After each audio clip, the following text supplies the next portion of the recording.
le prince Andrew veut se débrouiller seul.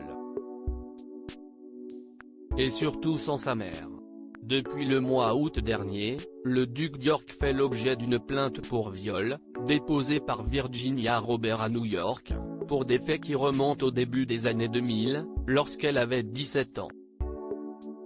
S'il clame haut et fort son innocence, le père des princesses Béatrice et Eugénie pourrait bien devoir s'expliquer devant un tribunal. En coulisses d'ailleurs, son équipe juridique tente le tout pour lui éviter un procès, jusqu'à s'attaquer à la plaignante. Une défense agressive, dont Elisabeth II n'est pas du tout au courant.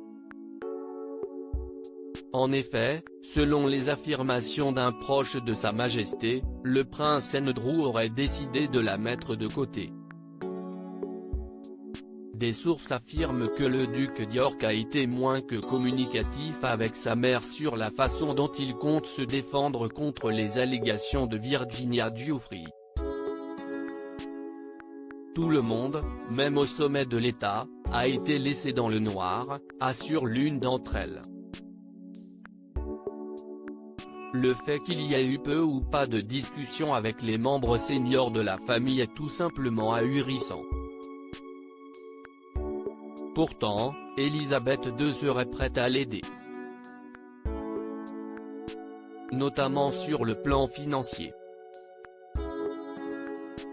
En octobre dernier, le Télégraphe assurait que Sa Majesté avait décidé de financer, en privé, le projet de loi du prince Andrew pour lutter contre le procès pour agression sexuelle.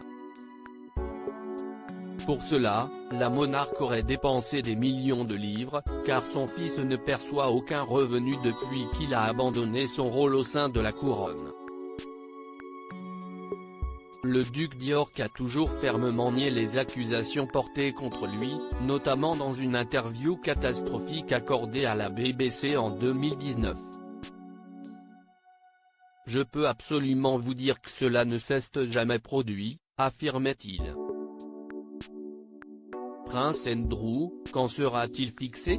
Entouré d'une équipe d'avocats féroces, le prince Andrew tente depuis des mois de décrédibiliser la parole de Virginia Giuffre. Le refus de Giuffre d'inclure autre chose que les allégations les plus concluantes et déroutantes étant donné sa tendance à divulguer aux médias les prétendus détails des mêmes allégations. Inclus dans la plainte, ont-ils ainsi confié dans un communiqué, taclant la plaignante avec sa tendance à changer son histoire, l'incitant à garder les allégations de la plainte vagues, afin de ne s'engager sur aucun compte spécifique.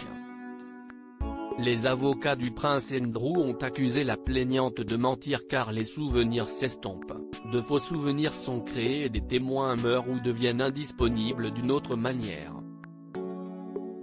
Le 4 janvier prochain, une audience se tiendra à New York. Le juge Lewis Kaplan décidera alors de la suite judiciaire de cette affaire, un classement ou un jugement. Loading DJ.